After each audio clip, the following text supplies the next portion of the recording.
भारत में सती प्रथा को कब प्रतिबंधित किया गया? Option A 1828, option B 1829, option C 1831, option D 1835। Correct answer explanation. Brahmo Samaj के संस्थापक राजा राममोहन रॉय ने सती प्रथा के विरुद्ध समाज को जागरूक किया, जिसके फलस्वरूप इस आंदोलन को बल मिला और तत्कालीन अंग्रेजी सरकार को सती प्रथा को रोकने के लिए कानून बनाने पर विवश होना पड़ा था। अंततः उन्होंने सन 1829 में सती प्रथा रोकने का कानून पारित किया। इस प्रकार भारत से सती प्रथा का अंत हो गया।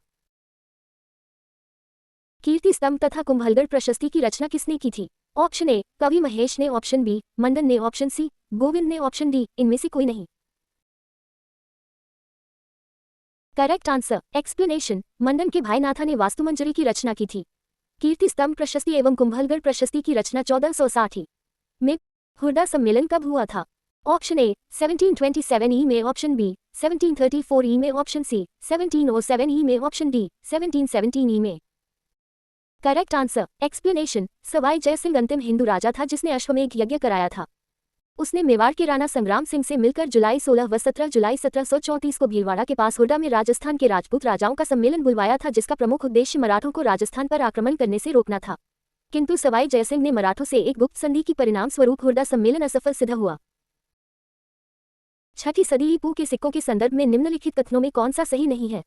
ऑप्शन ए आहत सिक्के तांबे और चांदी में ढाले गए, ऑप्शन बी सिक्कों को जारी करने का अधिकार केवल राजा के पास था, ऑप्शन सी शासकों की प्रतिमा तथा नाम के साथ सिक्के सबसे पहले हिंद यूनानी शासकों ने जारी किए थे, ऑप्शन डी सोने के सिक्के सर्वप्रथम कुषाण राजाओं द्वारा जारी किए गए थे। Correct answer explanation. सिक्के राजा के अलावा व्यापारियों, धनपतियों और नागरिकों द्वारा भी जारी किए जाने के प्रमाण मिलते हैं, अतः कथन बी सही नहीं है, अन्य सभी कथन सही हैं। द्वारसमुद्र किस वंश की राजधानी थी? Option A Hoysala, option B Pandya, option C Chera, option D Chola. Correct answer explanation. Dwarasamudra होयसलों की राजधानी थी। सचिंद्र बोस द्वारा डिजाइन किया गया कलकत्ता फ्लैग किस वर्ष कलकत्ता में फहराया गया? Option A 1904, option B 1905, option C 1906, option D 1907।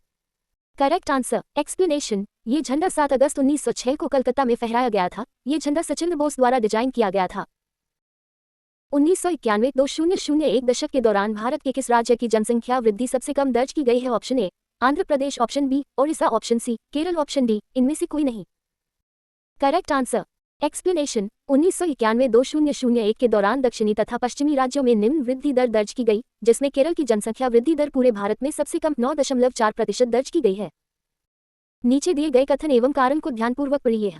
कथन भारत के उत्तर में अवस्थित लद्दाख एक शीत मरुस्थल है। कारण लद्दाख हिमालय के वृष्टि छाया क्षेत्र में अवस्थित है। कुटा ऑप्शन ए कथन सही है, कारण भी सही है तथा कारण कथन की सही एक्सप्लेनेशन करता है। ऑप्शन बी कथन सही है, कारण भी सही है तथा कारण कथन की सही एक्सप्लेनेशन नहीं करता है।